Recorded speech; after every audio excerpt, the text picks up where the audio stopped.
Hello, it's Sunday, and so I'm doing something a little bit different because typically I don't go live on Sundays.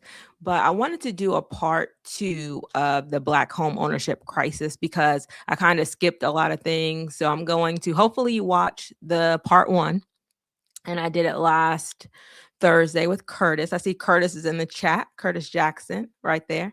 So if you haven't watched part one, please go ahead and watch that. Not right now, but watch it after.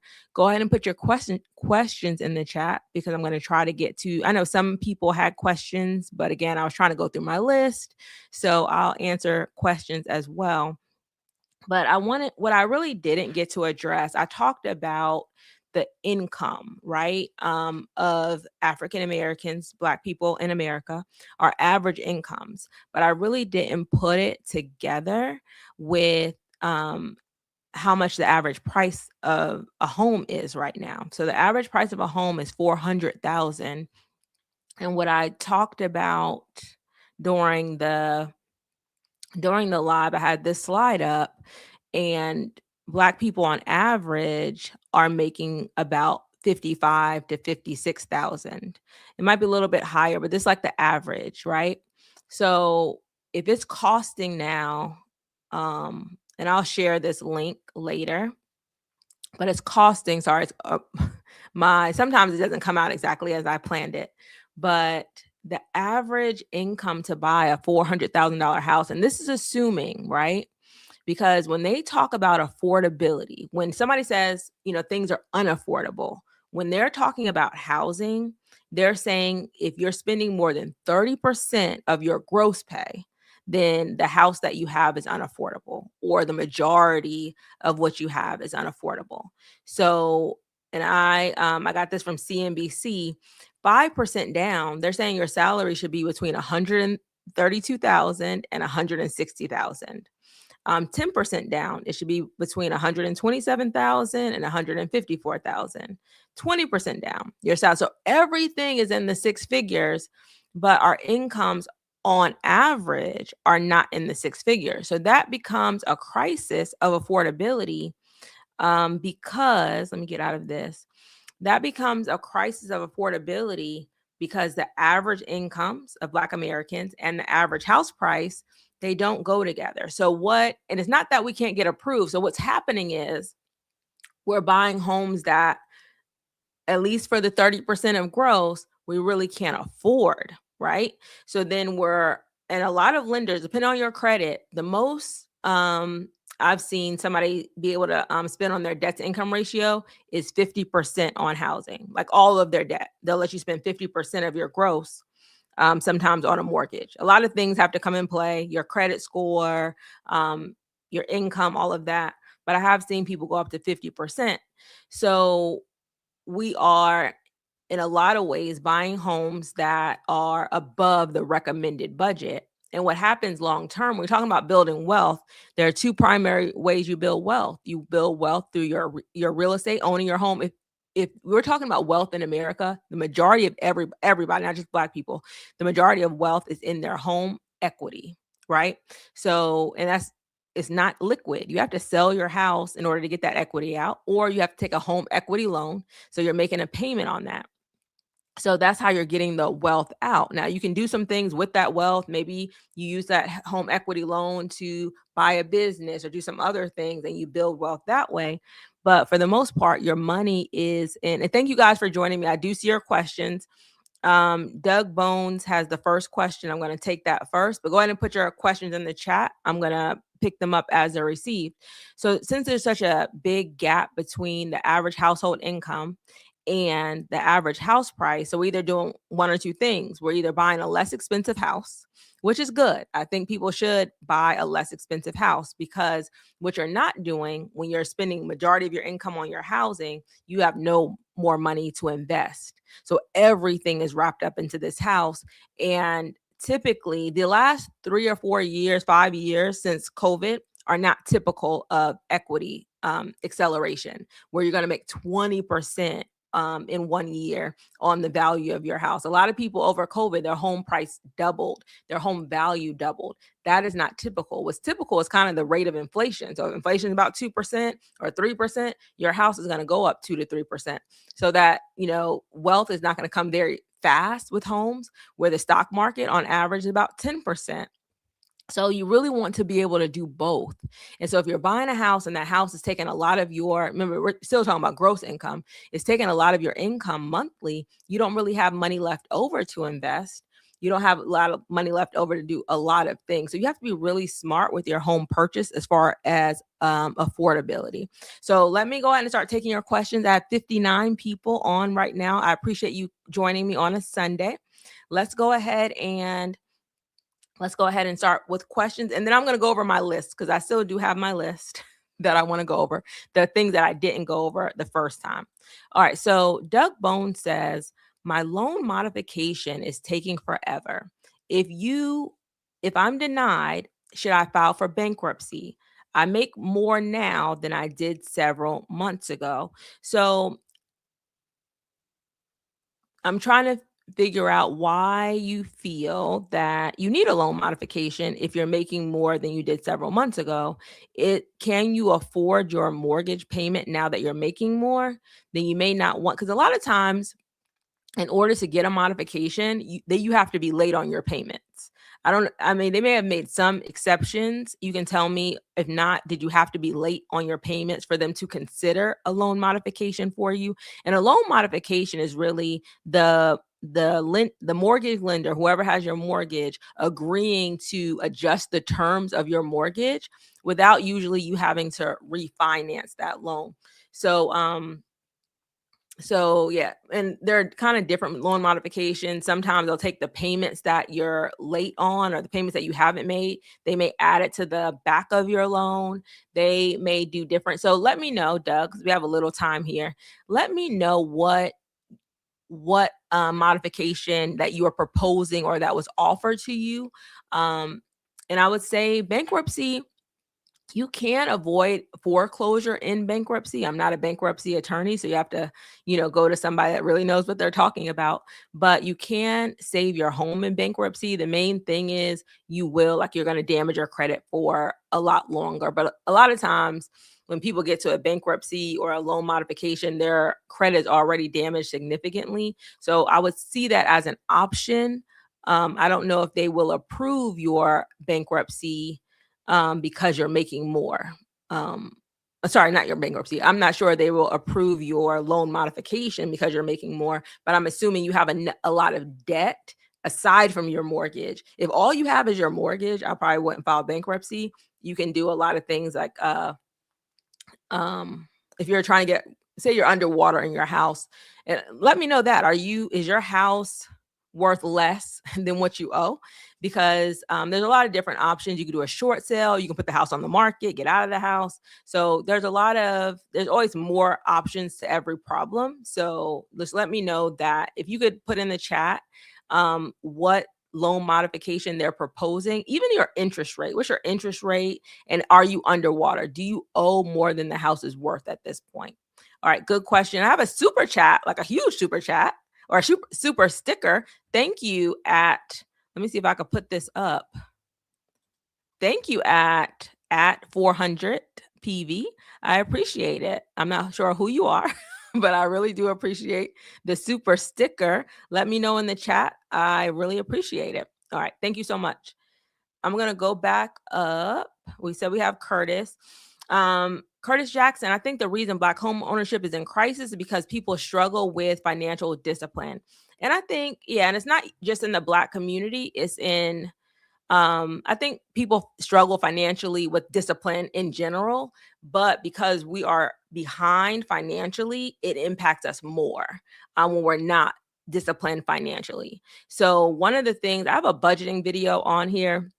And one of the things that I did to make sure our family was more disciplined is, our money goes in, and I have a marriage video too about how we budget, but so our money goes into one account. Our money goes into separate bank accounts. And then we have a set based on the money that comes in for the month. I explained it better in that video. we have predetermined amounts that go into the joint account. So basically, we are allowed to keep our spending money and like gas money, stuff like that, in our separate individual accounts. But that we had to sit down and say, okay, this is how much you make, this is how much I make, this is how much we, and how much do you need for gas? How much do you need if you want to go to lunch? How much do you need like for little things for the month? Once we agreed, so say it was, and I think I really do detail this at some point. Say for me, I was like, I need at least $500. So I get to put that $500 in my separate account every month, and then everything else goes into the joint account. And then from that joint account, only money for bills stays. So, and I like physically pay the bills or auto pay or bill pay, whatever. I do that. So the money goes in there. So the 1st and the 15th, everything gets paid, and also everything gets automatically put in investment accounts as well. So no money just sits in a checking account. The checking account is just for bills. And then any other money that initially goes into that joint account goes out to different investment accounts, or if we're trying to save for something specifically, it moves. Because once you have that money in that account just sitting there, it's going to get spent. So all the money goes in, all the money pretty much goes out very quickly. So that is something that will help you be disciplined, having multiple accounts. And then you have a set, like I've tried different things. All these people, when we first got married, had all of these ideas about how to do things financially. But I think that worked the best for us to sit down and say, how much do you really need just for your own like self? Like you're getting gas, you might eat lunch. What do you need? And once that was decided, that was it. Like you get that out of your check, and everything else goes to the joint account.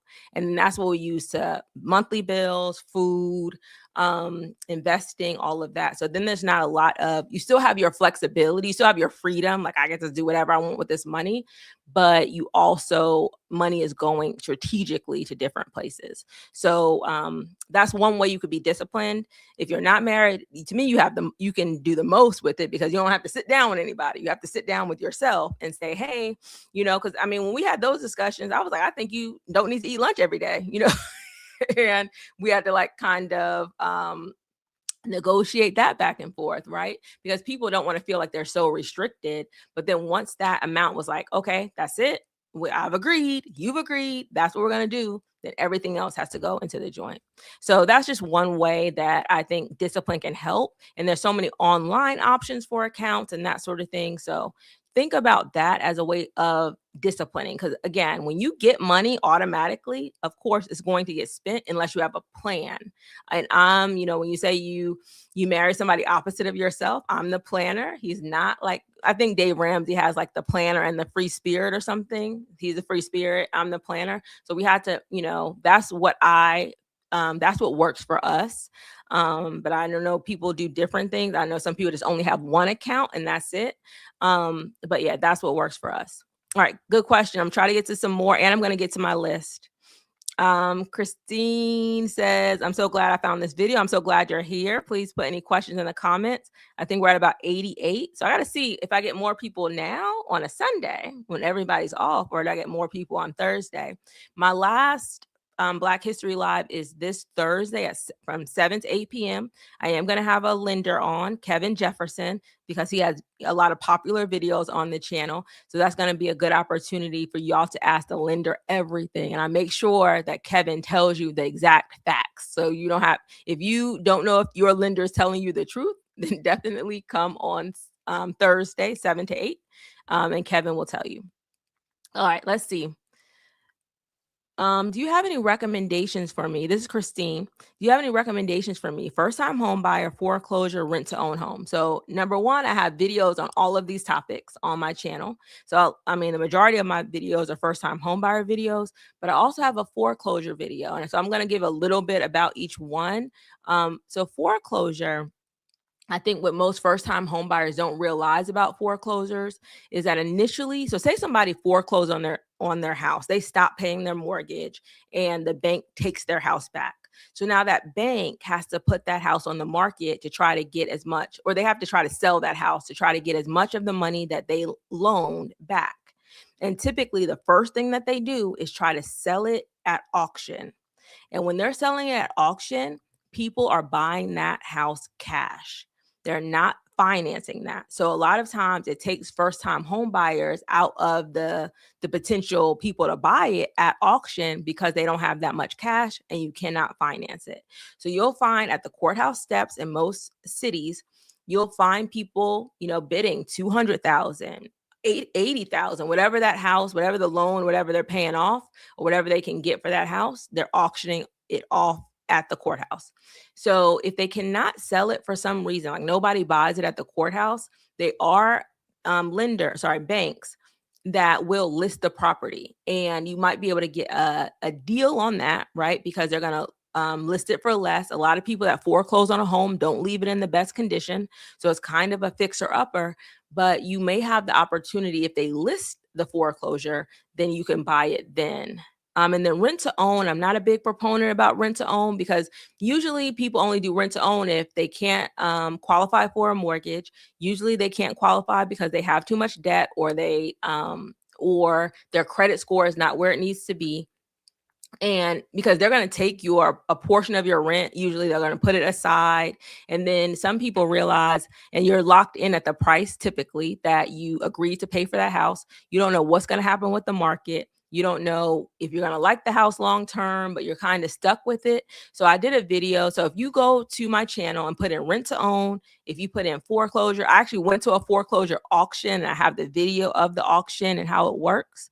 So go ahead and watch those videos. And sometimes I think the whole rent to own process is so much more expensive than it would be if you bought the house by yourself. To me, that doesn't make it worth it. So yeah, that's why I don't promote any rent to own, but I tell you why more specifically in that video. Thank you guys for that question. Let me take that. Thank you, Christine. Yes, I'm taking new clients in Georgia. If you're moving to Georgia, the local area, if you go to confidentlyclose.com, you'll have how to reach me in Georgia. That's scrolling across the bottom of the screen.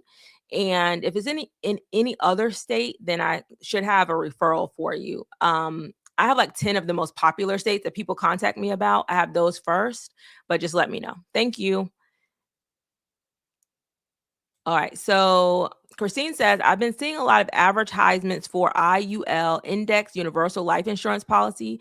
Do you recommend? I don't recommend this as your primary investment. So there are basically two types of insurance you can have. You can have term insurance or some kind of universal insurance.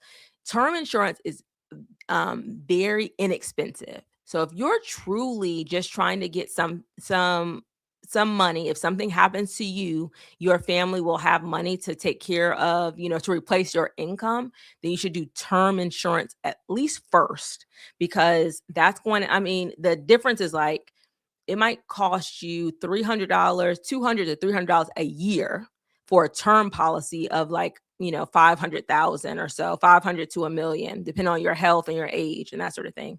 It might be $200 to $300 a year. For a like universal life insurance policy, then you're talking about a few $100s a month. So that's the difference between the two. One is much more expensive. One is a lot cheaper because the universal index life insurance, they're combining life insurance and investments together. So they're going to make it seem like, okay, this is such better for you. We'll have life insurance and you'll be investing. You really should separate the two. Go buy a very cheap term policy. Make sure your family's protected, life insurance wise. And then if you say, well, that's a good investment, I should invest in that, then do that. But typically they're not good investments because they have really high fees. And that's why people push them a lot. Do your research on YouTube or talk to other people that are not selling them, and they kind of can explain it a little bit better. But if you're just trying to get life insurance, go ahead and get a term policy. Get that first, get that in place. It's very cheap. It's not going to take a lot. And then say, okay, do I want to invest in something like the end of it? Or should I just get a Roth IRA? Or should I, put more in my 401k? Or should I do other types of investments? Because again, you're mixing your life insurance and your investments together when you do one of those. All right. Thank you so much. I answered the new client question. I won't answer that Um, I won't answer that now.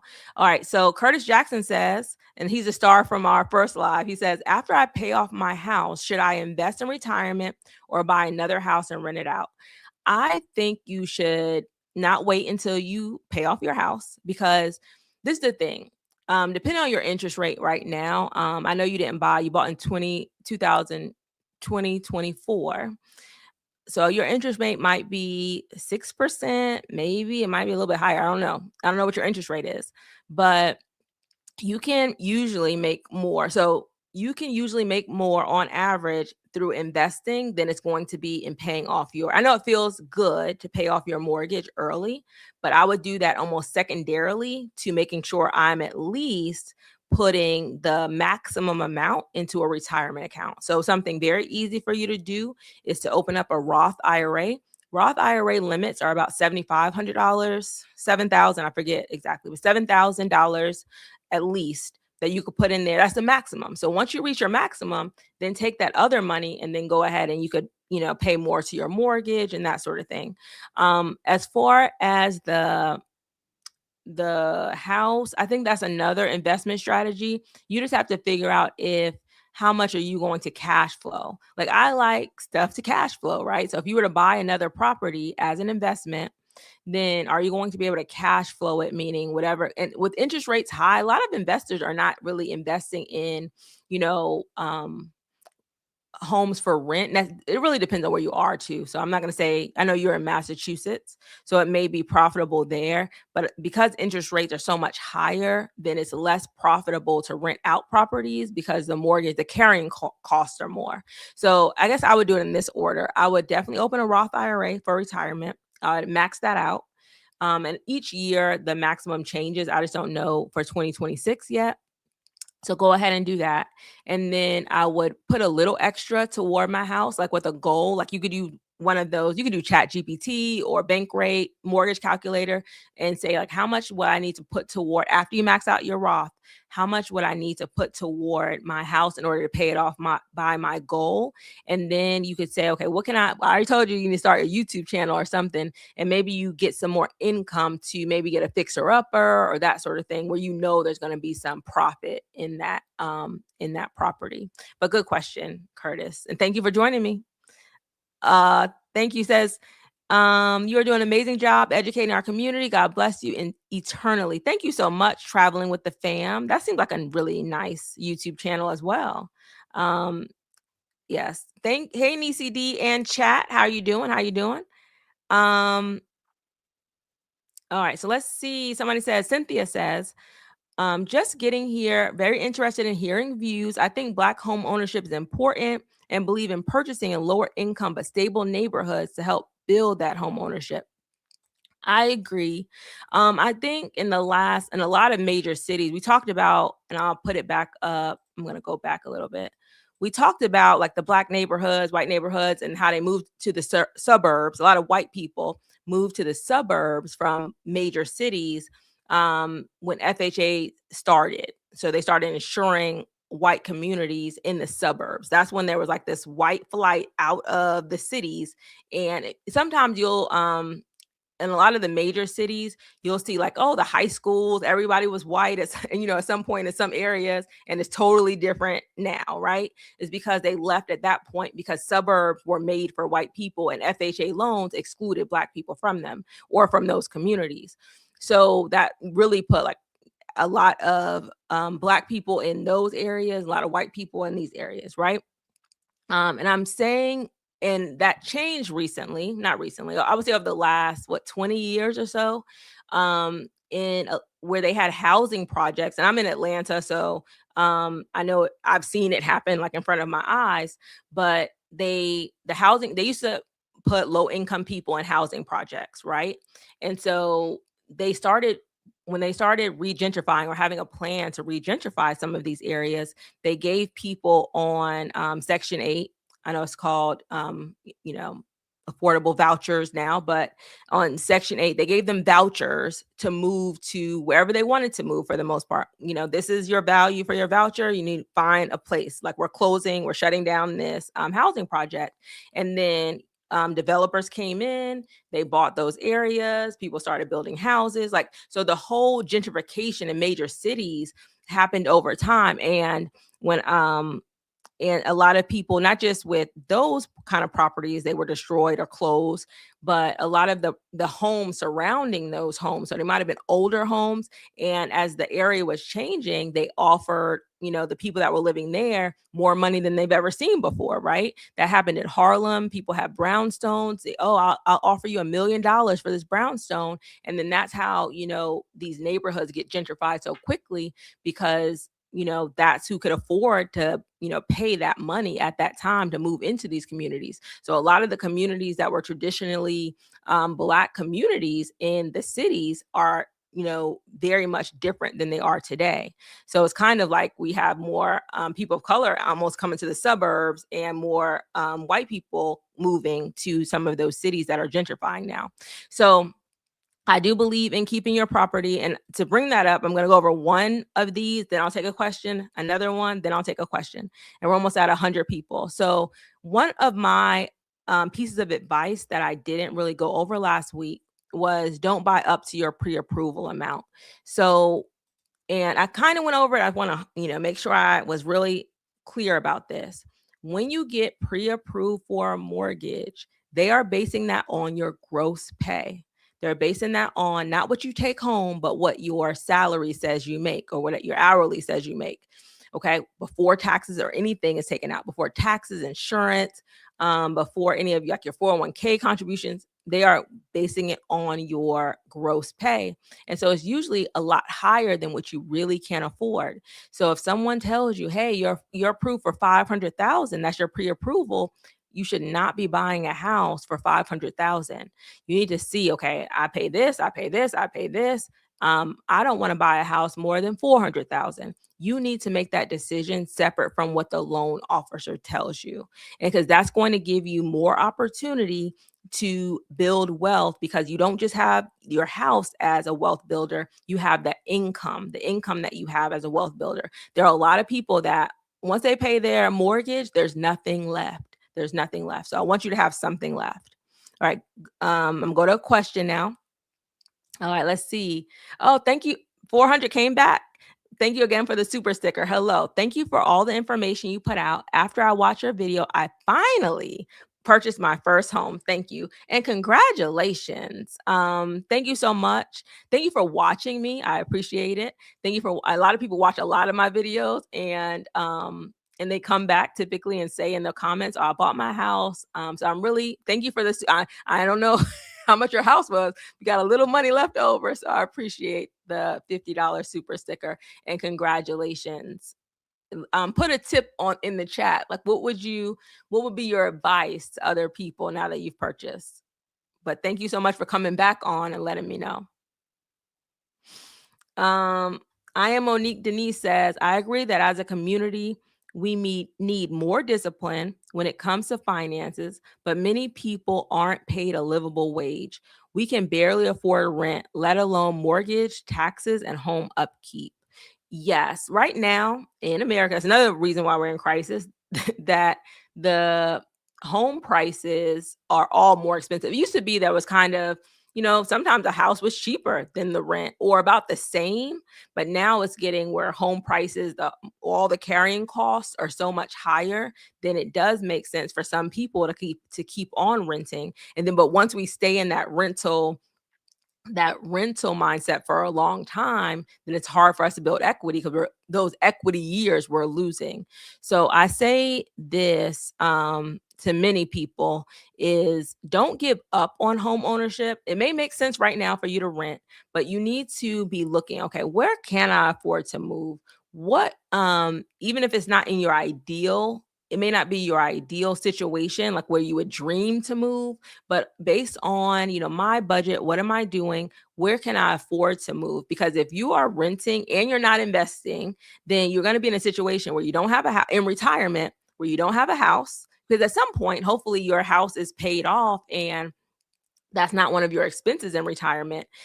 And because your income is going to be, more fixed in retirement, right? So hopefully you'll have that, and then you'll have investments. But if you're renting and you're not means you're not paying toward a mortgage. You'll never have anything paid off. And if you're not investing sufficiently, then you're really going to be stuck and not have any wealth accumulated. And these years go fast. When life, I don't know, after like 30, 35, stuff starts speeding up really quickly. So we have to be really focused on wealth.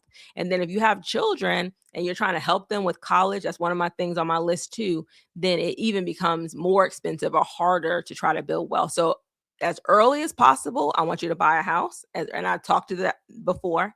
And as early as possible, I want you to start investing. But if that house is too expensive or that car note is too expensive, that's going to delay you from purchasing, and we have to look at income.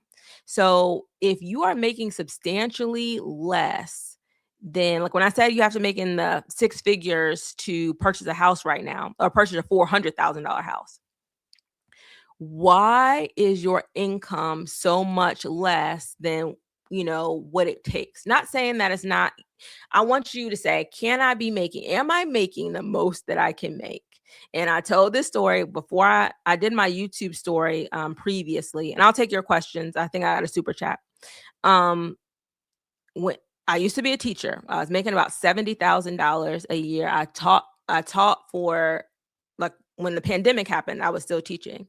But I always had my real estate license. So I had, another way to make money, but I wasn't really using it that much. So, but me as a teacher, that salary was fixed. So I never planned on really staying a teacher, but it was really comfortable. But I knew, okay, teachers, what really like got me to move faster, a couple of things. But one of the things at work was I was a business teacher. So that's like all of your career tech kind of courses that you take in high school. And there was a healthcare teacher that was coming in. She was a dental hygienist, and she was coming in. And maybe it's her first year. It was her first year teaching, and she hadn't gotten her certification yet. So, and some of the career teachers, you can come in with your credentials as a hygienist, and then you can work on your certification. So I was like her teacher mentor. So I had to like observe her classes, make recommendations, that sort of thing. And then mind you, I was teaching for 13 years. So we started talking about salaries or whatever. I was like, well, so how is your salary going to increase when you get certified? And she was like, yeah, my salary is going to increase a lot because for healthcare and in business, they didn't do this for business teachers. But for healthcare, they were going to bring them on. They were going to count their experience in healthcare toward their salary. So we were like on salary schedule. So every year, like a 13-year teacher with like a master's is going to be paid more than a 2-year teacher with a master's, right? So the more education you have and the more education you have and the more years you have, you get paid more. And so, and say she had been a dental hygienist for 20 years. And mind you, I have 13 years. And so it hit me that like, you're going to be getting paid more than me. I'm supervising you basically. I'm making your recommendations and all that kind of stuff. And I'm going to be making 70,000. And that's when I kind of woke up and said, like, I got this real estate license. I need to put this to work. I started doing YouTube videos. Like I was editing those videos in the classroom because I was in a computer lab. But that kind of like woke me up. A lot of times we're making under our potential. So if nothing else, the higher cost of everything, instead of getting stuck in that, maybe that's a little bit of motivation to say, okay, am I fully living up to using my skills, my abilities to the best of my highest income or my highest potential. So there's always something you could be doing on the side, especially I'm telling y'all with AI and with everything being online, there's something you can be doing to make some more money. All right. Thank you for sharing that though. I really appreciate that because I don't see things changing significantly with like, oh, home prices are going to go down dramatically or interest rates are going to go down dramatically. I wouldn't wait. That'd be great if it happens. But if that's what you're waiting for, I wouldn't count on it. We have to figure out other ways that we need to increase our income, lower our debt, those types of things.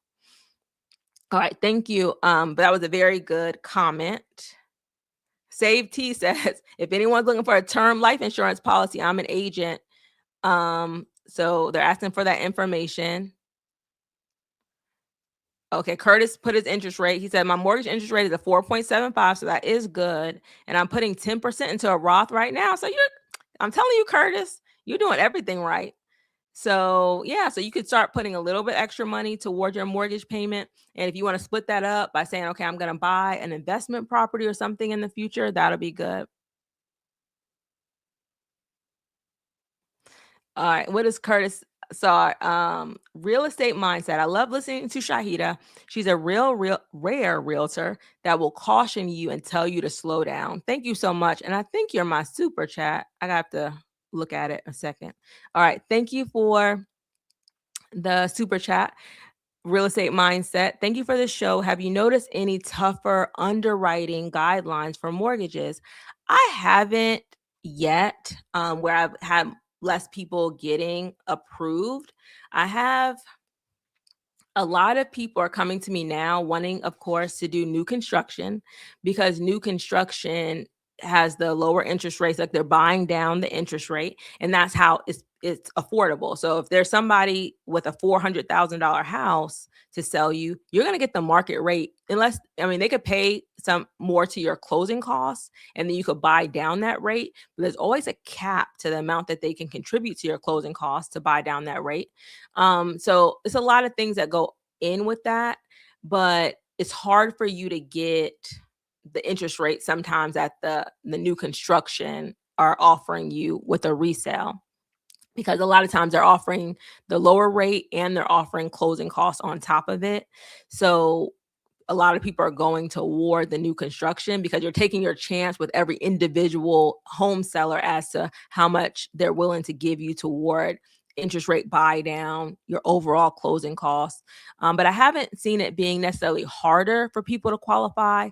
I've just seen it that people just can't afford the typical mortgage payment right now. But I haven't seen the underwriting guidelines themselves being tougher for qualification. So, but good question though. And if you don't know what underwriting is, if anybody's in the chat, so when you're initially pre-approved, they're going to look at your income typically, right? They're going to look at your income through your check stubs. They'll probably ask for your bank statement. They'll pull your credit, and that's how they'll pre-approve you. But once you find a house, or usually once you get under contract, they'll look at everything a little bit closer. They'll go ahead and say, not, oh, your credit score is 700. Now they're going to look at that credit report and say, hey, I see that you spent $1,000 to this company. What were you buying there? I need your job to tell me that you're not only that you work there, but they know that you're going to continue employment more than 6 months from now, that sort of thing. So they're going to do everything. They're going to verify everything that you said on your initial application. So that's what underwriting is. So when you are pre-approved, it's truly pre-approved. Once you're usually under contract, they'll take you from pre-approved to approved. All right, but good question. Thank you for the super chat. All right, I'm getting back to it. All right, let's see. Homeownership Best Budgets 21 says homeownership doesn't seem possible in Southern California when making $50,000 a year. And it probably isn't. There are some areas, I think I watched something about California, and there said people were living in their RVs, and even teachers were living in like these RV parks because they couldn't afford to live where they taught. So there are going to be instances where your income is not feasible for you to affordably buy a house in the city that you're living in. And that's why a lot of people, definitely during the pandemic, a lot of people moved because they knew they couldn't afford homes, and they allowed a lot of people to work from home. So they took their income and moved to a more affordable area. And that's why I'm originally from New York. My mom moved from New York to Atlanta because it was more difficult. We had a co-op, which means you have like partial ownership of your apartment, but you didn't fully own it. You couldn't just sell it to somebody else, that sort of thing. It wasn't like a true condo or something. So it's kind of like a condo and apartment together, a co-op. So she moved to Atlanta where you made less money, but that everything cost a lot less too. So it was much easier for somebody making an average salary to afford a house. And that's still more true in the South than it is in the North, the West Coast, things are just more expensive in those areas. And some people will never own. There are some people that are in New York that will, based on their salary, will never own a home. And they have to decide, am I going to move to the suburbs of New York? I'm going to get out of the city because I want to own a house, or am I going to just rent? And if you're renting affordably enough in one of these major cities, then you start investing your money that you're saving because you didn't purchase. So you have to be strategic about what you're doing. But back on the Black home ownership, we're the lowest home ownership of every major race. And I did talk about why that was, just based on African Americans' history of housing in America. But we're the lowest, meaning that it's impacting our overall wealth as well. So we have to be very mindful of that. So the other thing I want to say is, don't have a long term. I know a lot of people, we talked about these retirement accounts. Sometimes it's very difficult to tell like a 20-year-old, when you're 20, that's the best time to save, and you have an income. That's the best time for you to save for retirement because you have so many years of compounding. But a lot of times people talk to younger people and say, hey, you'll be a millionaire when you're 65. And a 22-year-old doesn't want to just hear, I'll be a millionaire when I'm 25. So have a now strategy and a long-term wealth strategy. So to me, long-term wealth strategies are those retirement accounts, the things that you're going to open, that you're going to fund. And that should be something that is automatic for most people, the younger you are, right? And then the older you are, the more you may need to catch up with some of those things. But you should also have, how can I build wealth now? What is something that I can do, especially with technology? Please do not sleep on this technology. Who thought that I would be on YouTube 5 years ago? Like, I didn't think about it. I kind of fell upon it, right? But with technology, the things that you think that are not valuable are really valuable. So whatever your current skill is, like I tell people, put this in the chat GPT. These are all the skills that I have. Give me 20 ways to make 25 ways that I can make money from those skills. Then take some of those ideas. You don't have to take them all at once. Take the ones that seem the most plausible to you, the easiest to implement, and try to make some more money, because those are your current build wealth strategies. Either your current employment, a business that you're going to create where you can have more money to do things with and build wealth now. So you have a short-term and a long-term wealth strategy.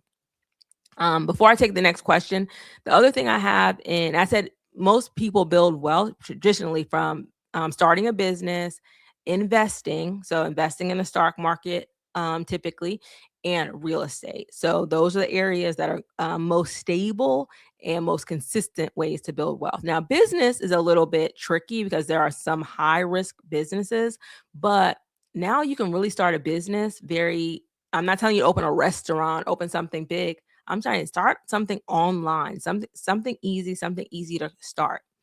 All right. I'll talk about this last one before I take another question, but talk to your children about who's paying for college and talk to them about it early. And this is why in the Black community, and again, student loans is something that is stopping home ownership. We have a lot of student debt. I think Black women, in a survey, we have like the most education, but with that most education, we're not making more than all people, right? And we have a lot of student debt that got that education. So we have to start talking to our children about how they're going to pay for college.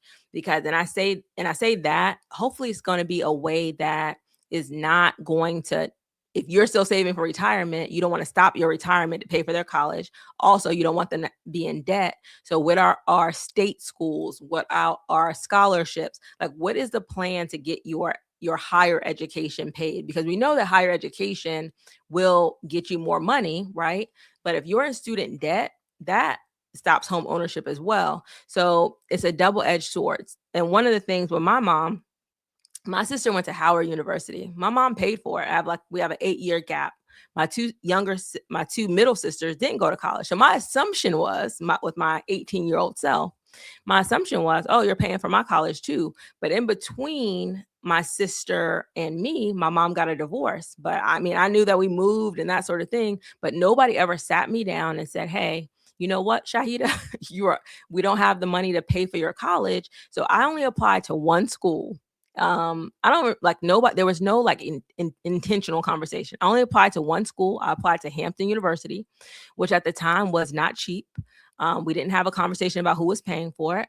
So I get in, I go, and like, 5,000, 10,000 is due at time. I was like, hey, they just want a $10,000 check. You need to pay for it. And she's like, you're going to have to get some student loans. And so then those conversations were had. And at the time, I didn't understand it completely. I was like, okay, who's paying this stuff back? So she had some loans, I had some loans. But in my state, we had something called the Hope Scholarship. It had recently started, and I could go to any state school for free. I could go to Georgia Tech for free. I could have went to Georgia State for free. I could go to any school in Georgia based on like your average. You go for free. But I chose to go to this private school.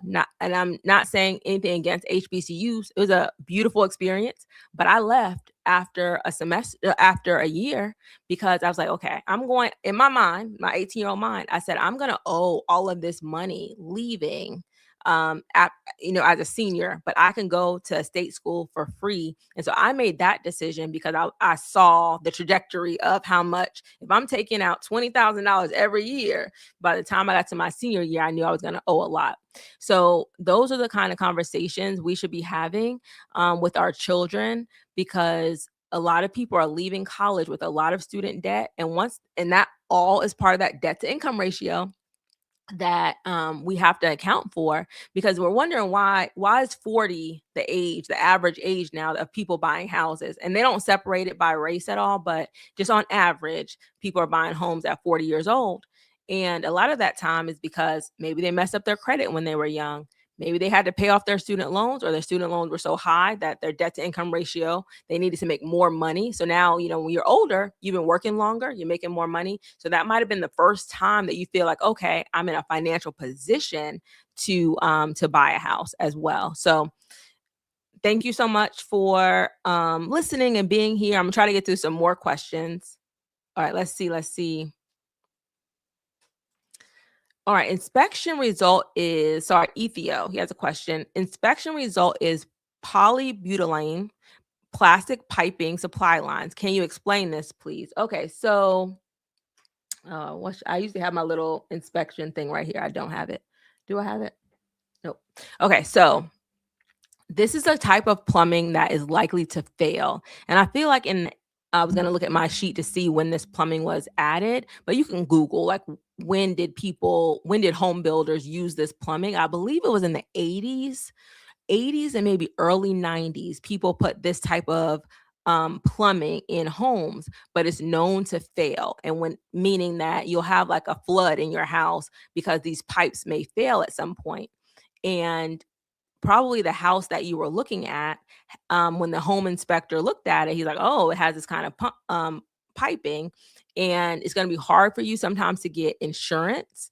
And because they know that if you have this type of piping, your home is susceptible to flooding. Now, not saying you shouldn't buy the house. You can negotiate that they fix the plumbing. It is a very expensive job. However, this is probably going to be an issue for anybody that wants to buy their house. So they may be willing to do it if it's a strong contract. I have put an offer before on a house that had this type of plumbing, and my client backed out because the owner wasn't willing to remediate and get rid of that plumbing.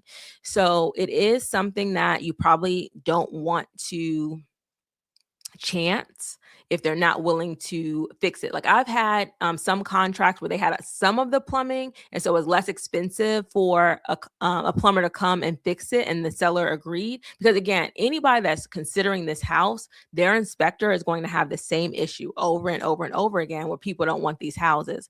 And like the inspector that I had on the first or second week of Black History Month lives, he was talking about it. He doesn't tell you to walk away from something, but they can tell you, hey, in order to get this house with all new plumbing, it might cost $20,000. Is that something that you're willing to do? But if you just just search for that, it's very popular. It was used for several years, but some sellers have already replaced that plumbing, so it might not be an issue. But so you don't have to do this again.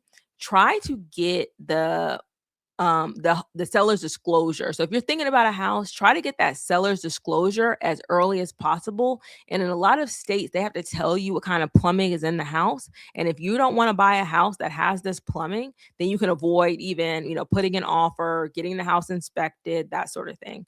But yeah, if you put in a search for it, it will explain it more. But again, if you're still interested in the house, you can have a plumber quote how much it would cost to replace the plumbing in the house, and then put that in the negotiations for repairs and say, hey, out, I want you guys to do it before closing, or pay my quote at closing out of your proceeds. So a lot of sellers don't have money. They'll have money once they sell their house, so they can take the money out of their profits, or their proceeds, in order to get it fixed or pay your contractor to do it. All right, good question. And there are a lot of things that by age, like lead-based paint. Before 1978, a lot of the paint in homes had lead in it. So those are a lot of things that people have to disclose to you about their house. And you want to read those disclosures and understand what they mean. And your home inspector should be able to talk to you more about it as well. All right. Constance Lindsay. Hi, I'm 50. I want to purchase a home, but it feels like it's too late for me. Thanks for all you do.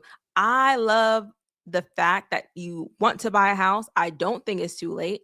I've done a lot of videos. So think about like this, even though you don't have a house to sell, there are a lot of people that are selling a house that they already bought and buying a new house in their 50s, in their 60s, that sort of thing. So it's definitely not too late. I think that you should be putting yourself in a position. So say the average retirement, I don't know, I'm putting this out there. Say the average retirement is 60 years old. You want to be able to be in a position at 60 that you have stable expenses. And the best way to do that is for a home. We don't know what rent prices are going to be in the next 10 years, but more than likely they're going to be higher. So a mortgage, at least you can say, okay, I know what my mortgage payment is going to be every month, because the principal is fixed, the interest is fixed, the home is not going to, you're only going to have to pay whatever you borrow. You'll pay the same interest rate, you'll pay the same the principal payment, so you'll have that fixed. The only thing that really changes is your taxes and your insurance. But a lot of places that you're buying in may have senior exemptions on property taxes. They exclude seniors, and they consider seniors, depending on where you live, usually 62 or 65. They may exempt you from the property taxes. So if you're buying a home, I want you to consider that in your purchase, as like what areas are exempting seniors from their property taxes, and I would buy it there, because at least you're really going to make sure your expenses are stable, because you're buying in an area that doesn't tax seniors or has a senior property exemption. So you're not going to pay nothing, but you'll pay significantly less of property taxes if they have a senior exemption. But I love the idea of you buying a house now and really setting yourself up for retirement, because when you get to if you're going to rent for the rest of your life, and say you're going to live another 50 years, right? You are going to be at a landlord's mercy as to what they're going to charge you. They're going to go up as their expenses go up, as their taxes go up, as their expenses go up. You're going to pay more in the next 10 years. So I like the idea of you don't buy anything that's too expensive for your budget, but it's definitely not too late. I have at least 2 videos on my channel about buying a home in retirement, and I'm a big proponent of it.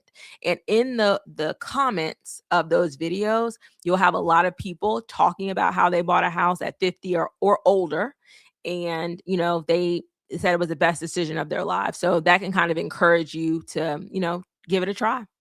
All right, thank you. And come back next Thursday, Constance, when I do the interview live with Kevin, the loan officer. You may have some, lender questions that you may want to ask. All right, let me go to one thing on my little list here. So we talked about making sure we're avoiding student loans, because that stops us from buying homes. The other thing I wanted to mention is we take unnecessary risks sometimes as a community, because we feel further behind. We feel like, oh, I don't have a house, we don't have enough money saved. And so when investment things come up, you're like, oh, maybe I should, put my money behind this investment or this not get rich quick, but people, there's been a lot of things in the Black community, like real estate investing, where people got their money taken because they thought it sounded like a good deal. They're talking about how you can build generational wealth, that sort of thing. Don't do anything that you're not well versed in. Like, do your research. Don't wait forever to do it, take advantage of it, but you need to know what's going on for yourself. If you just put your money out and you're hoping that the other person is going to take care of you and take care of that investment, don't count on it. You need to be really well educated about what you're investing in. The same thing like with the insurance, that sort of thing. You need to understand how that works. Put this away. And the other thing is house over car. So the first thing that people typically buy, I'm trying to put the high current karma. Okay. The first thing that people, I'll go over this whole list, then I'll take some questions. Whoever has a question in the chat, I'll answer your question. So most people buy your car first, because it's easy. It's not as much to qualify for. They don't have the same like debt to income ratio and this or that. So a lot of people buy a house first. Okay, I keep saying it wrong. Most people buy their car first, and that stops them. Same way that student loans stop you from purchasing a house, your car payment can stop you from purchasing a house, because that car payment is such a significant part. Like, some people have $700 car payments, $1,000 car payments. And so your debt to income ratio, when they factor that in, you can't afford, they'll qualify you for a house, but they may say, oh, we only can qualify you for 100,000 or 150,000 because you have this very large car payment. And some people have more than one. The worst thing I've ever seen, and I felt bad for, that's why I say don't co-sign for anybody, but there was a girl, she was a teacher. And at this time, this is before COVID or anything, so home prices were pretty, level. You could buy a house based on like a regular income. And so, but she had co-signed, she had her own car loan, and she had co-signed for her grandmother's car and her boyfriend's car.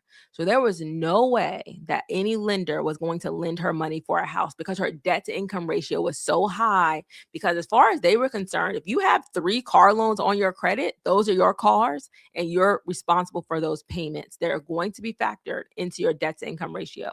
So try to prioritize being able to get a house over being able to get a car. And that usually is going to mean that you're going to buy a less expensive car. You may save up for a car and buy it cash, like a less expensive car that you can buy cash, or a very low car payment that you could, pay off early, or that won't really impact your debt to income ratio. And don't lose grandma's house. A lot of us are losing, and this is how it happens. So, and I say grandma's house because usually in the Black community, women outlive men on average. That's why, like, when we were getting life insurance, I think my husband's life insurance policy was like $100 more than mine, because they have these, mortality calculators that he is more likely to die before me, right? So, in saying that, when I'm saying don't lose grandma's house, is because, say grandma outlives grandpa if they were married. So she has this house. Usually, say they're living to their 70s, 80s, that house should be paid off. Okay. Should be paid off.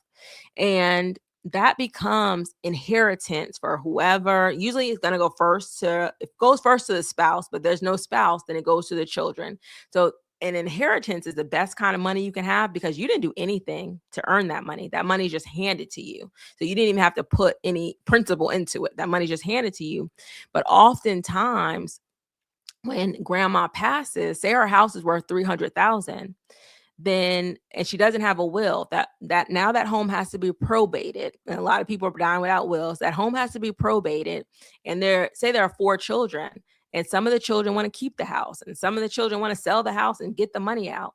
Then those decisions have to be made. And while people are making those decisions, they're going to court, that either the taxes aren't being paid on it, or if it has any kind of mortgage, that's not being paid.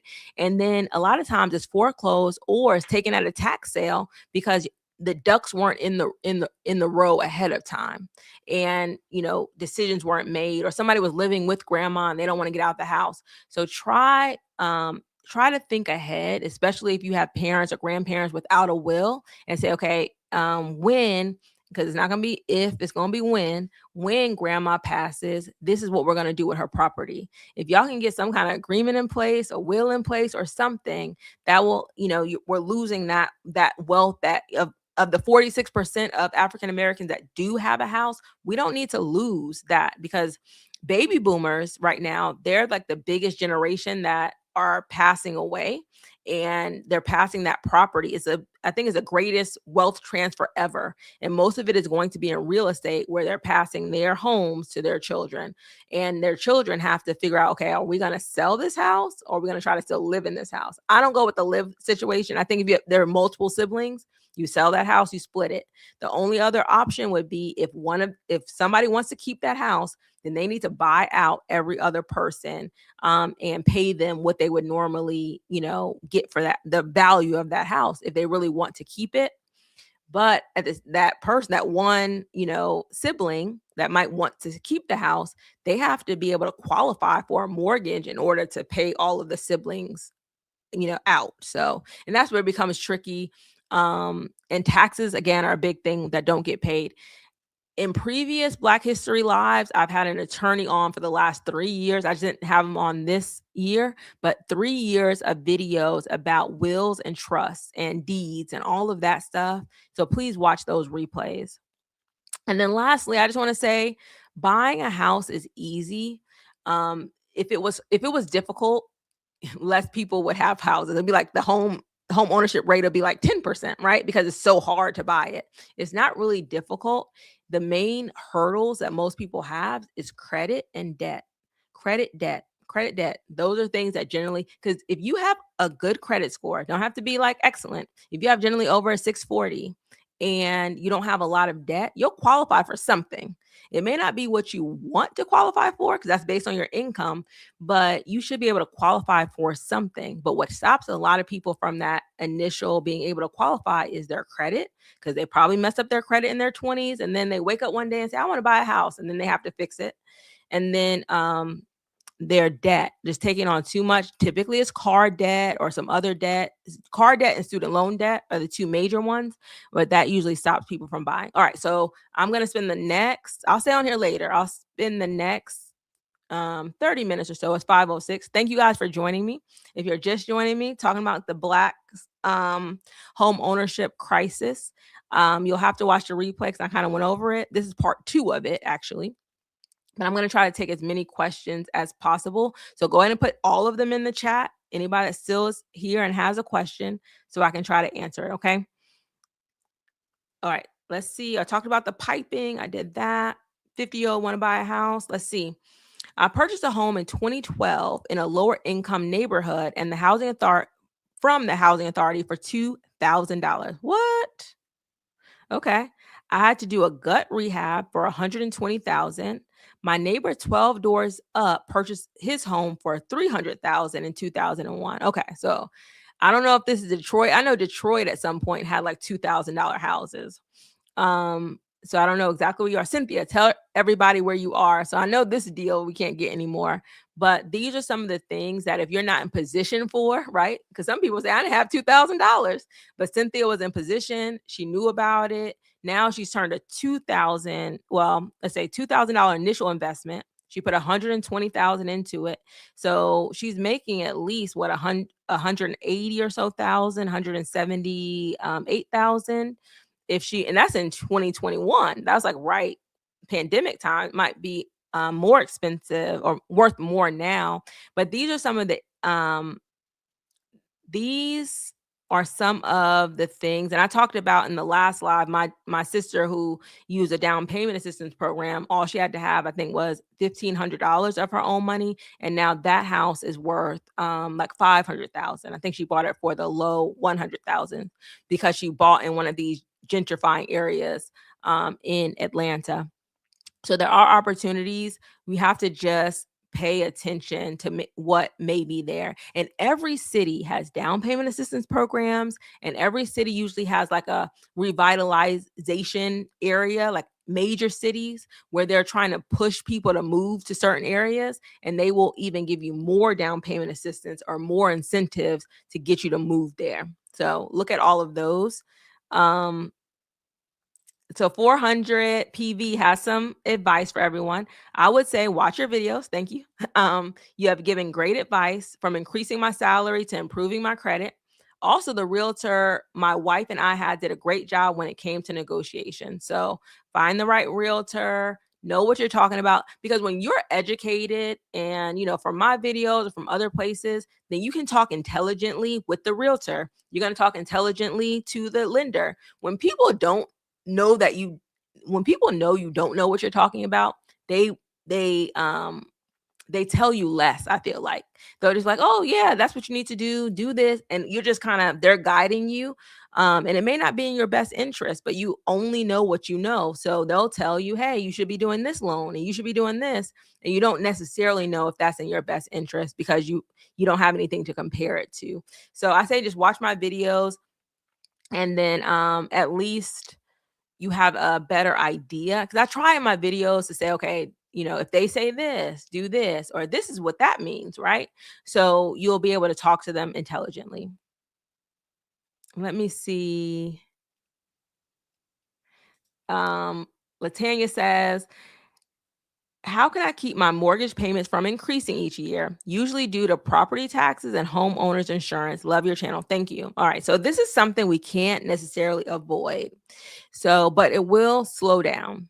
I will say that. Like I said, these last 3 to 5 years have been not typical. It's not typical for somebody's mortgage payment to go from $1,000 to $1,500, for 1 year to the next. That's not typical. But what happened during the pandemic was um home prices. So you bought a house for 200,000 and say the taxes were low. I'm not even talking about new construction. We'll talk about that in a second. But you bought a resale house for 200,000. The people were paying taxes, their taxes were $1,500, okay, a year. But then the city, right?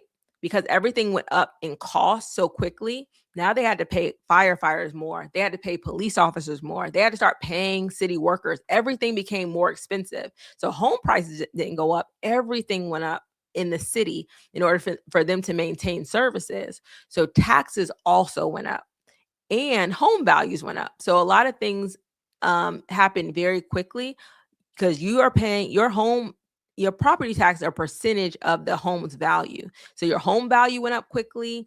The expenses for your city and county went up quickly. So you had like usually a higher tax bill in a short period of time. Okay. So that's not typical. What is typical is one that kind of stays consistent. There's really no change because your property value doesn't go up as quickly, or there's slight changes. Oh, 1 year is $2,000, next year is $2,100 or $2,050. It's usually not huge increases. So that's number one.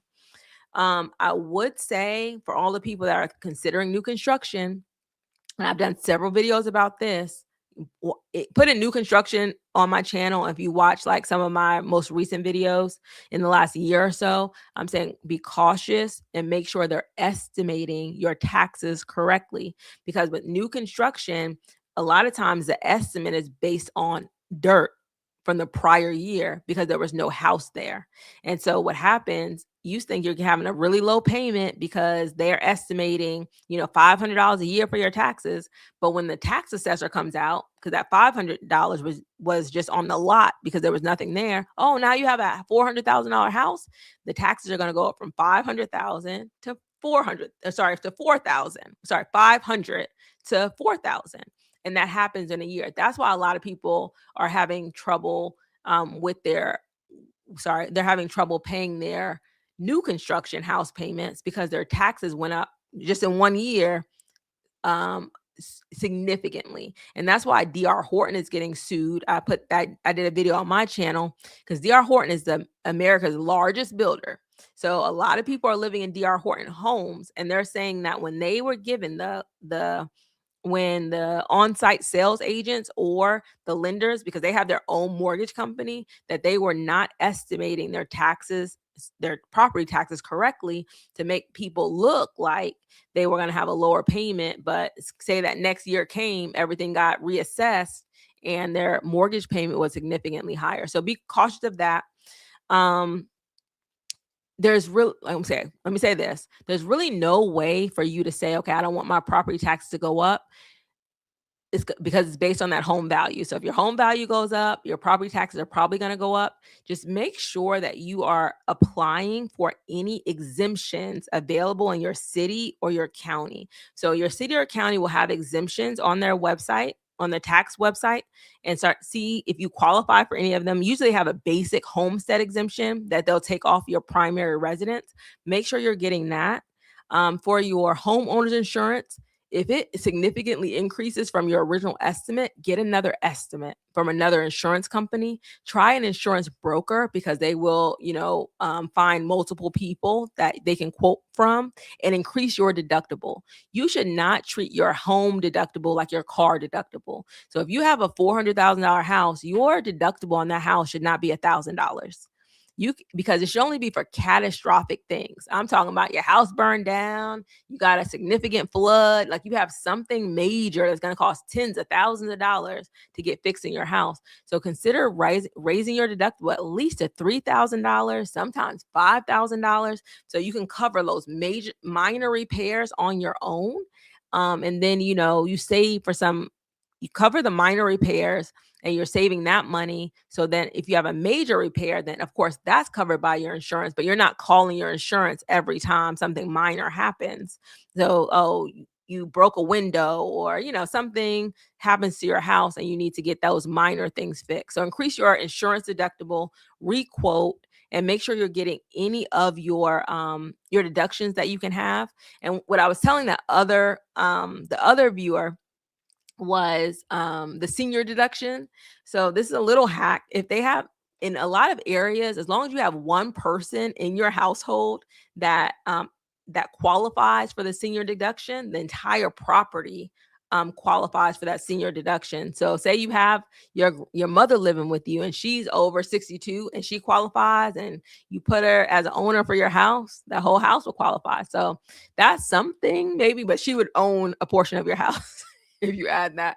But some people have, their family living with them. That could be another way you take advantage. But there's no true way for the property taxes, but just try to make sure you're taking full advantage of anything that is, some kind of property exemptions you may qualify for. Thank you. If anybody in the chat knows another way, definitely share that, please. All right. Thank you. Thank you. Thank you. All right, Sir Ashley is in the house. Amazing topic. Thank you, Shahida. Thank you, Sir Ashley. What's happening with in Charlotte right now? And Sir Ashley, if you're not familiar with Sir Ashley's channel, and it might be just more than Charlotte now. I think Sir Ashley, I think you've grown since we've done our lives together. And I think Sir Ashley was on some of my Black History lives as well. So check those replays. They're still really good. But he has a YouTube channel and he focuses on North Carolina. I think it was originally, but I think now he does North Carolina and South Carolina. And Sir Ashley is a lawyer. I don't think he practices law, but he is a lawyer. So he focuses on real estate right now, but you're getting that legal side as well. So that's something that's really good about his channel. He's going to tell you everything great about moving to the Carolinas. So thank you, Sir Ashley, for being here. Realtors stand up. So, and a realtors, you guys. So realtors at some point, which I don't have the year right now, but we Black people couldn't become realtors. We were excluded from that because of our color, regular discrimination, right? And so we created our own. So our Black professional designation were realtists because we weren't allowed to become realtors. And so now I do both. So I'm aware of what's happening in both sides and advocating for some of the things that realtists want to advocate for and some of the things on the realtor side. But I think if you're a realtor, you really should make sure you're a realtist as well, because again, we have a separate home ownership history that other people in America just don't have, and we need to be aware of that. We need to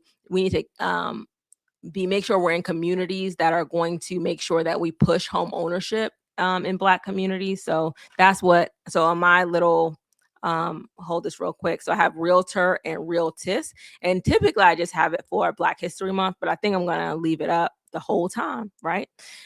Because I think more people, definitely more people, realtors of color need to be aware that we have our own organization. All right, thank you so much. All right, Brittany says, so is it possible to buy a home with student loans and no other debt? Yes, it is definitely possible to buy a home with student loans. It's just, and I have videos. If you put student loans on my channel, you'll find videos about student loans. All of the major loan types, so conventional, FHA, VA, and there's only really 4 loan types: a conventional loan, FHA loan, a VA loan, or USDA loan. Those are the 4. They all look at student loan debt differently, and they're going to put that into your debt to income ratio differently. So some loans take 0.5%, some loans take the actual payment, 0.5% of the balance of your loan. Some of them take just your payment, depending on what payment plan you're on. So they all vary. So I'm not going to go over all of them now, but yes, you can purchase a property with student loans, but that debt, because it's factored into your debt to income ratio, you could have student loans, you could have a car loan. It just really depends on how much income you're making. So if I'm making $70,000 a year and I have no debt, yeah, I could buy a house very easily. But if I'm making $70,000 a year, but I have $1,000 student loan and $1,000 car payment, then it becomes more difficult because my debt to income ratio is higher. So if you haven't watched my debt to income ratio, and they abbreviate that DTI, if you haven't watched any of those videos, please watch those videos. That'll explain it a little bit more, what I mean by debt to income ratio. So if you're making, I'll make it real easy. If you're making $1,000 a month, okay, most lenders will stop you at, and say you have excellent credit, they'll probably stop you at 450. You can't spend more than 450 of your $1,000 on your debt, total debt. But if you already have a $200 car payment and a $250 student loan payment, you can't buy a house because now your debt to income ratio is already at the 45. There's no room for a house payment. Okay. So depending on what your overall income is and then your debt, that's what I mean by we have to make smarter decisions early. And that's why I think I'm trying to go over my list. Like, talk about student loans, talk about who's paying for school, prioritize your house over your car. Even if you buy your car first, back of your mind should be, I want to buy a house pretty soon. I don't need to buy an expensive car. But because it's not even in our mindset, we buy the most expensive car we can find, whatever we qualify for. We spend whatever we qualify for. So it is possible, but it makes it harder to buy what you want because you have other debts. Do you recommend more than one inspection? Typically, you only need one inspection that's going to cover the entire house. And depending on what that inspector says, so for the plumbing inspection, sorry, when the guy asked earlier about the polybutylene piping, that now you may have to have a plumber come out. And that might be an additional inspection that's specific to something. So if the general inspector says you should do something about your roof, sorry, this light is coming in my window. If a general inspector says, oh, I see something on the roof, they're probably going to put in their inspection report, suggest that a roofer looks at your roof for more details and possibly a quote to see how much it's going to cost you. You should never go into negotiations on repairs without knowing how much the repairs are going to cost. So usually if I'm dealing with, negotiating, I tell my client, I need quotes. If you still want this house, let's get a roof quote. Let's get a plumbing quote. Let's get these quotes. So now we're in the negotiating space. But if I just say, hey, because the easiest thing is try to get a credit. Usually I want a $5,000 credit for the roof because the roof is messed up and the roof costs $10,000 to fix. You are $5,000 short, right? So you have to know how much these repairs are going to cost. So you kind of can know, what you're looking at long term. You have to know going in before you make a decision to move forward with that sale. All right. I think the lighting is really bad now, but it's okay. Hopefully y'all can still see me. All right. I'm going to keep on going. So Curtis is putting in the city of Lowell. If y'all want to move to Massachusetts, offers property tax exemptions for qualifying seniors 65 and older from July 1st to April 1st, including $1,000 exemption for seniors meeting specific income. So yeah, and most cities have it. Y'all just have to figure out. Most cities have senior exemptions. They have veteran exemptions, disabled veterans exemptions. Those are the most that I see consistently in cities and states. All right, let me see. Okay, what do you recommend people? This is Brittany. Hey, Brittany, what do you recommend people do that have student loans? Mine are in deferment. Should I get on a monthly payment? Possibly, right? So I recommend that you get pre-approved. I want you to watch my video about pre-approval first. Give me 1 second. I'm sorry. I'm gonna close my blinds because I think y'all can't see me really quickly, y'all.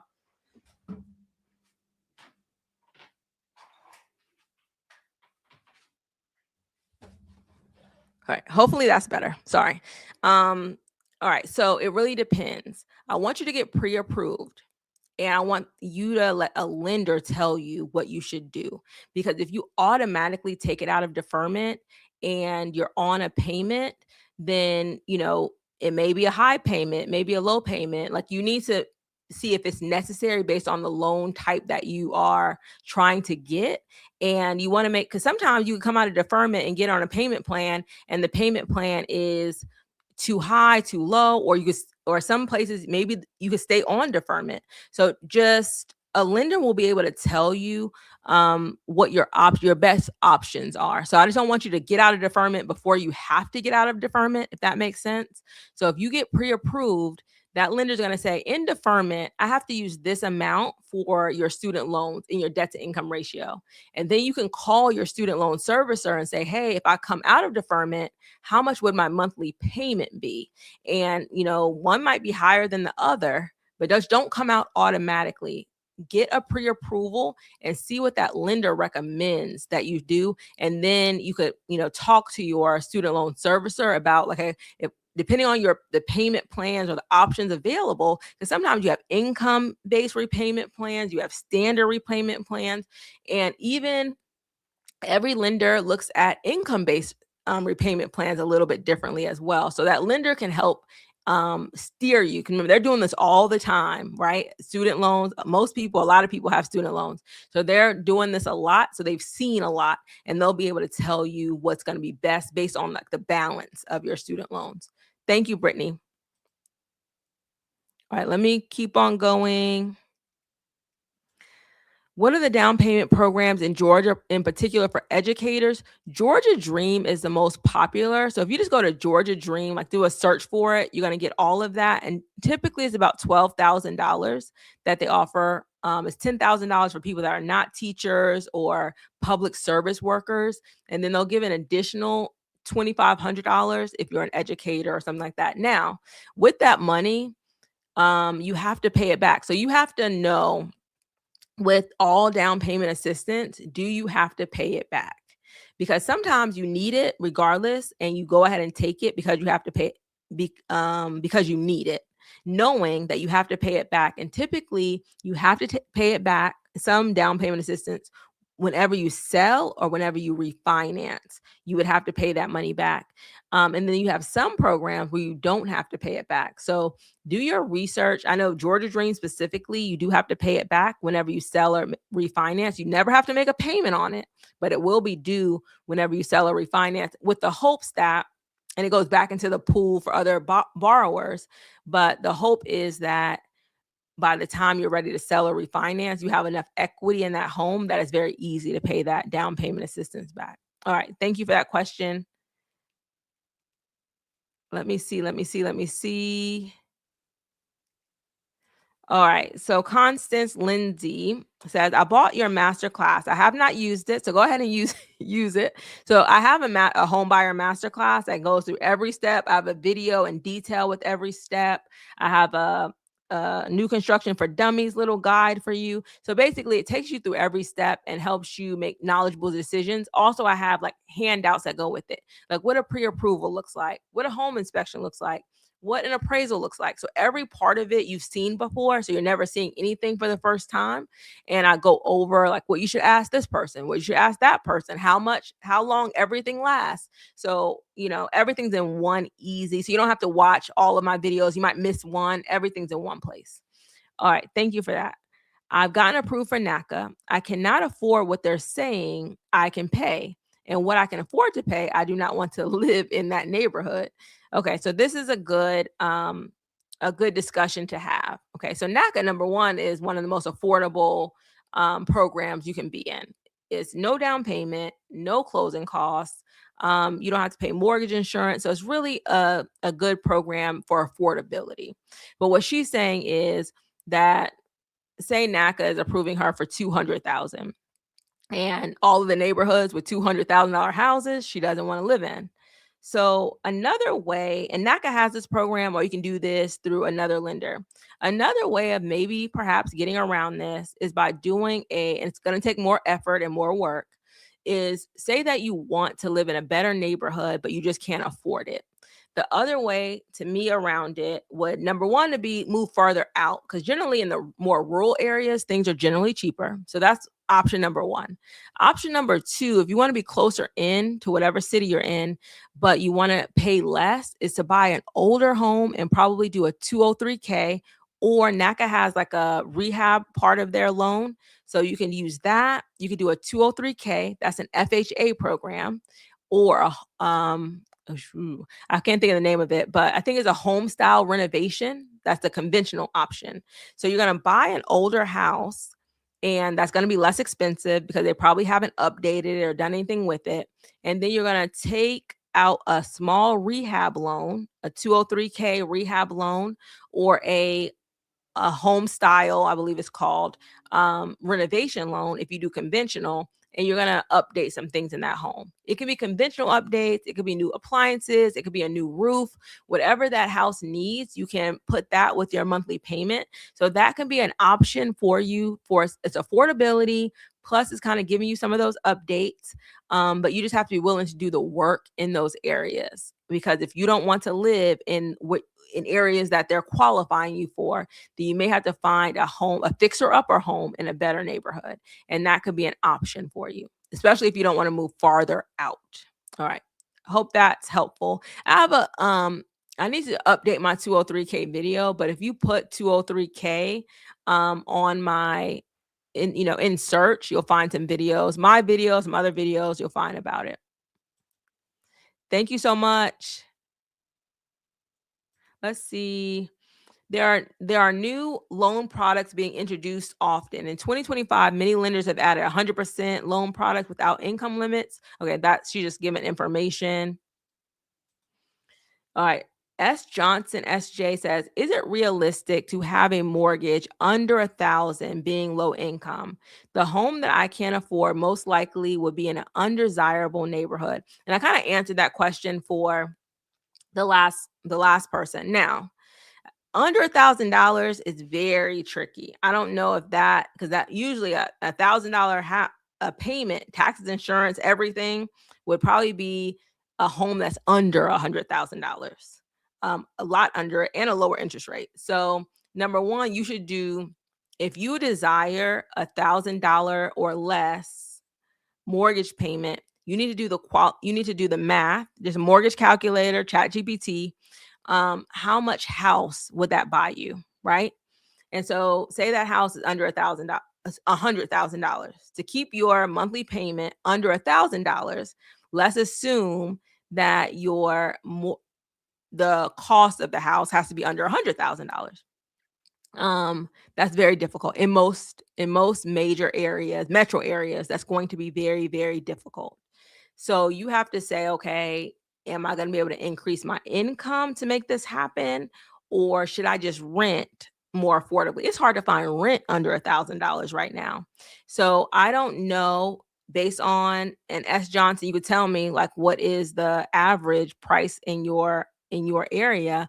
But typically, if average home prices are $400,000 nationwide, then $100,000 is going to be very, very hard to find.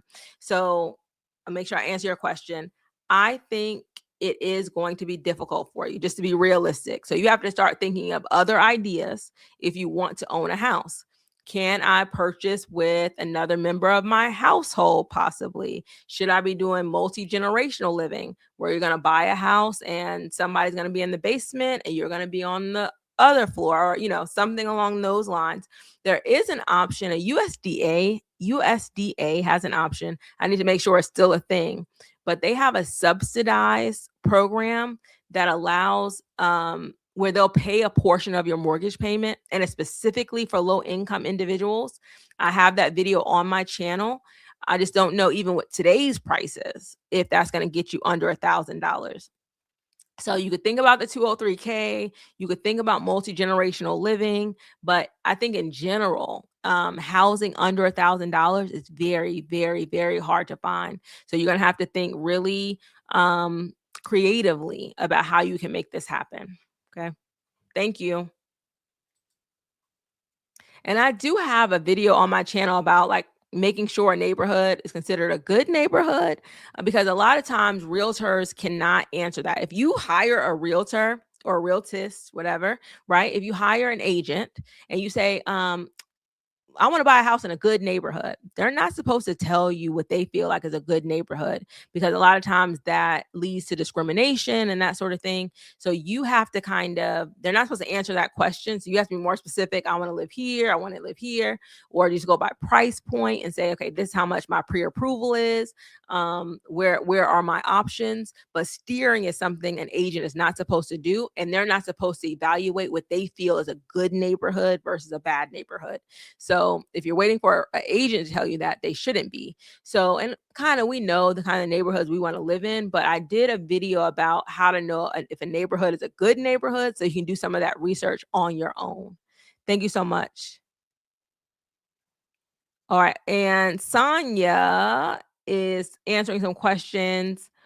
Um, she says speaking of senior tax exemptions, it's really important to know specifics for your county. Cherokee County, that's a county in Georgia, has implemented a 5-year wait period for new residents over the age of 62. Oh, that's interesting. I haven't heard about that. You need to do a video on that, Sonia. Okay, so basically they're saying you don't get the exemption in the next 5 years if you're over 62. So yeah, really important. Sonia, and put her channel back up. So she focuses, I know her, of course, but she focuses on senior housing, helping seniors sell their houses, helping seniors buy property. So she would know, so you want to make sure you're finding people that are very well versed in this. So she's definitely saying, know your counties, know what's happening in these areas, because you don't want to buy in something where, the next county over, you're not paying any taxes, but in your county, you're paying taxes if you're 62. All right. Thank you. Thank you. Thank you. All right. Seeking Truth says, besides placing your property in a trust and placing a fraud alert with your local government property appraiser, is there anything else you can do to avoid title theft? So these are both two really good things that you can do to avoid, because what's happening is, what people started doing, particularly with paid off houses, it really doesn't happen if you have a mortgage, because you have an initial lien on your house. Anytime you have a mortgage, the mortgage company is like the first lien holder. So you can't bring a third party in to try to take your deed, because you already have somebody with a lien on your property. So that's number one. People that have a mortgage are generally more protected from things like this, because the people that are trying to steal your title generally go after older homes, because they assume the person's older, and they go over homes that are paid off already, because then they can just come in and take the title. They don't have to worry about any other lien holders on that property. So if you could find another way to possibly put a lien on a property, and I haven't heard that as a suggestion, but I'm gonna do some research on that. I have heard the trust. I have heard the fraud alert, but sometimes the fraud alert, they've already done it. Now they're alerting you that somebody, did something to your title. So, earlier, but it really doesn't prevent them from doing it. So check with your local municipality, whoever's, has recorded your deed, to see what they have in place that is helping. but some people are putting small liens on their house. So there's already a lien holder there, so they can't just steal it. But I don't have a lot of details of that, so I don't want to go into detail without, but stay tuned. I'm writing that one down, how to avoid title deed theft, because that's a very popular topic right now. Okay. Good question, Seeking Truth. All right. Christine says, any suggestion referrals to help me being a victim of identity theft?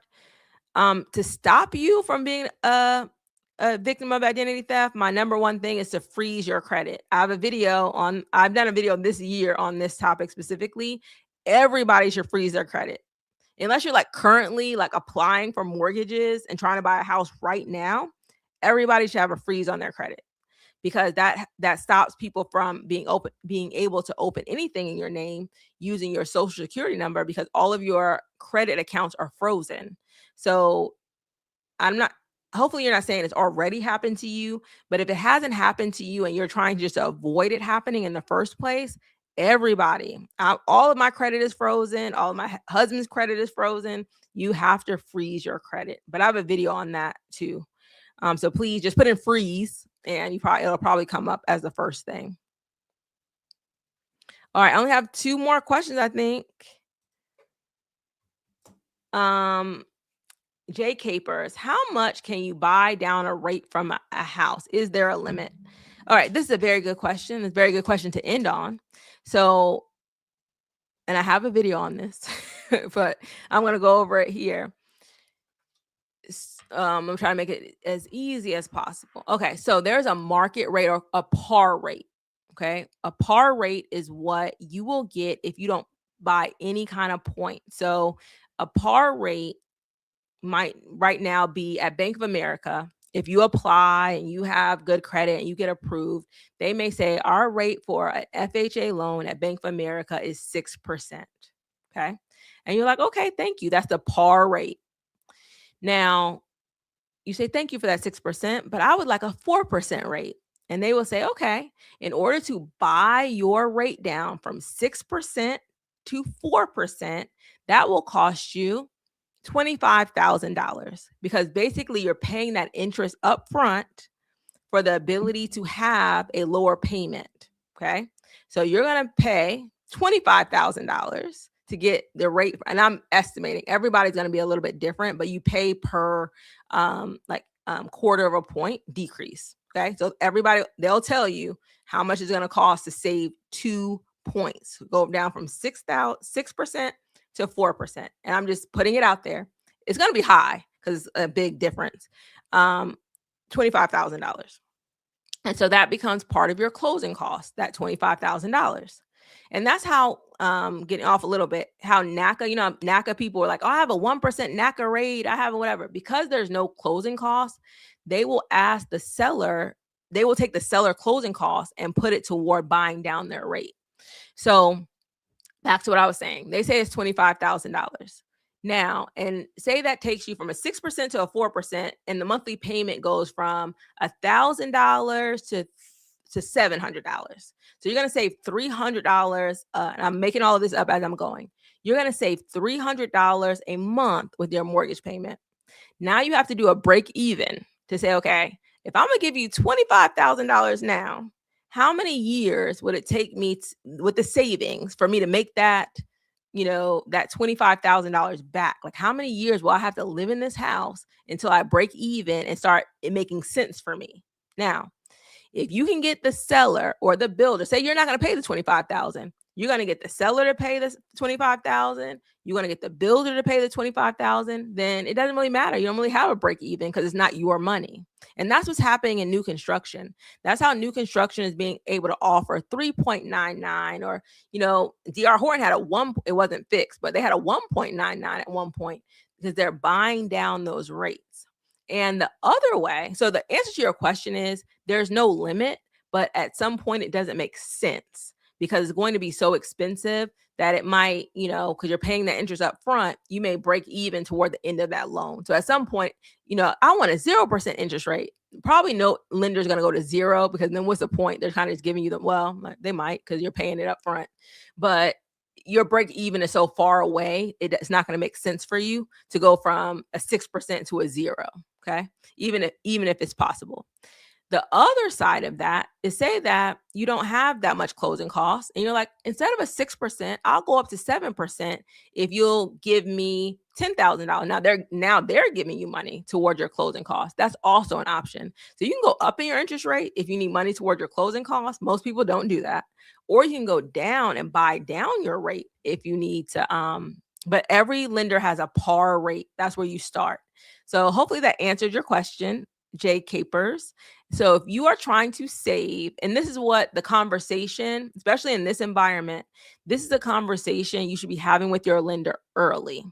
Because if you are, especially on a resale, like you're trying to buy a resale home and you don't want to pay the 6%, you're trying to get a lower interest rate, in the initial offer, you have to say, I need $18,000 in closing costs, because not only do I have to pay like the regular fees, I want to buy down my interest rate. You need to know how much it costs to buy down your interest rate with that lender, because these sellers, the good thing about sellers that have owned their home for a while, they have a lot of money in equity, so they can contribute. If they really want to sell their house and there's not a lot of other offers on that house, they can contribute to your closing costs, helping you buy down your rate, because they have the money. They've earned either over the years or very quickly through the pandemic. Their homes have gone up in value significantly. So they have the money to contribute to your closing costs. All right. Thank you. People are saying NACA is an excellent program. I see that in the chat. It usually takes 30 days to close on a house. NACA will put 60 days in the contract. Good question. And Neen Ab or NENAB says it's easy, fast, and free, yes, to put a freeze on your credit under the 3 credit bureaus. Just call them or log online and you can do it. I second that motion. If y'all do nothing else after you get off of this call, freeze your credit. I have a video, and in that video, I have the links to all of the ways you can freeze it at all 3 credit bureaus. So thank you for joining me on Sunday. Y'all kind of represented on Sunday. If you want me to do more Sunday lives, let me know. Because the way, like, my kids both play baseball and softball this spring, and we have tournaments on Saturdays and games during the week, Sunday might open up a whole new thing for me, you guys. I might go live more often on Sunday at 4, because I think we had more people on this live than I had on the live on Thursday. I think on Thursday we got up to maybe 90, 80 something, 90. So this is awesome. So if you want me to do more Sunday lives, let me know in the chat. And thank you guys for joining me. Let's get this home ownership at least over 50%. If we can say more, that's, a wealth builder, wealth changer. I'm going to do all I can on my end, but like Curtis said, when I interviewed him, each one teach one. We have to all be willing to, number one, be vulnerable, tell people how you did it. If you use down payment assistance, say it, tell them what program you use. If you saved up and you had a unique way of saving up. I remember when I was trying to save for my house, I didn't even buy ink. I was like, we print everything at work. We're like saving every single dime. Like, I got real discipline and I made the whole house get real discipline. So just know that you're not alone. It is definitely doable. You can purchase a home. Even if you're a first generation first time home buyer, it is possible for you at any age. And I want you to, know that it's not as difficult as you may think it is. A lot of you are probably not homeowners thinking that you're not ready. That's why I say get pre-approved. It's not going to hurt anything. At least you know where you stand. And Kevin and I did a video that is very popular. People love that video. And it says, don't wait to get pre-approved. And that was a live that we did, I think, almost 2 years ago now. All right. Thank you. People saying yes to Sundays. Sundays work better for me. Y'all might see me at more lives. Nem said Washington Post just had an article. I'm at 46% because that's the last thing that I've had, but he has 41%. It's still too low. Like regardless, it's still too low. We have to figure out ways that we can increase it, because again, the home ownership and wealth go hand in hand. Because again, rent is going to go up and up and up and up, and home ownership, at least you can stabilize it. Other than the taxes and insurance, that principal and interest stays fixed, and then the taxes and insurance don't go up as quickly as rent prices do. And just for an example, in mine, I bought the house that we're in now in 2016. Initially, my mortgage payment was, so we've almost been in here. This year will be 10 years. Yeah. This year will be 10 years in August. Initially our mortgage payment was like $1,560 or so. Now our mortgage payment is $1,713. I'm trying to be as specific as possible, but that's not a lot extra. So over 10 years, only gone up about $200. Where I'm sure if I was renting, right, it's going to go up significantly, over 10 years, not just $200. So my mortgage payment has gone up, but also my income has gone up also, but everything else is fixed. It was the taxes and the insurance that went up. I did requote my taxes. I'm already getting the standard homestead exemption. So that but I'm like, $200 is nothing compared to what I'm hearing other people do. And, who's paying like our house value? Not only did our payment only go up $200 in 10 years, but the home value, we bought the house we're in for $226,000. Remember, we were just teachers. We had student loans, all that kind of stuff. I think we got approved for $275. I told my husband we don't need to go over I think at the time I said we don't need to go over $225. So I was going $50,000 less. We bought this house in a suburb of Atlanta. It is 7 bedrooms, 4 full bathrooms. So they don't even make this house anymore. It's about 4,000 square feet. And now it's probably worth close to 500,000 over the last 10 years. So we'll never sell it, I don't think. We probably will buy another house at some point, got to retire or something now, because it's like 3 levels, but I don't think we'll ever sell the house. So I'm just showing you guys how don't be afraid of buying, as long as you're buying within your budget. Initial purchase, I made sure we were purchasing we had 2 kids in daycare at the time. Now they're 12, and so it's different now. They weren't in pre-K and we're paying this money. We were teaching at the time. I was trying to get out of teaching. So a lot of things that we did initially was like, okay, let's buy this house. We didn't buy in the best neighborhood. We didn't buy in the worst neighborhood. The schools were like a BC. So that's like a BC rating, but my kids really did well regardless, because we were teachers, right? So everything was strategic in that purchase, where we moved, how much we paid. So just go into it being very strategic, and it's strategic to stay, even though that we're making more money now than we did 10 years ago, right? I told you my whole teaching thing. But we're still paying like we're living off of those salaries from before. And so we're able to invest more money. My kids, when I was teaching, didn't have 529 plans. Now they have 529 plans. They're fully funded. So we're able to do things because our major expense is low and we stayed in the same house. All right. But I wanted to share that. Thank you guys. Thank you for joining me. Thank you for staying so long. I really appreciate it. More videos next week. And then, make sure you guys join me Thursday for the last Black History live stream. All right. Thank you guys. Good night.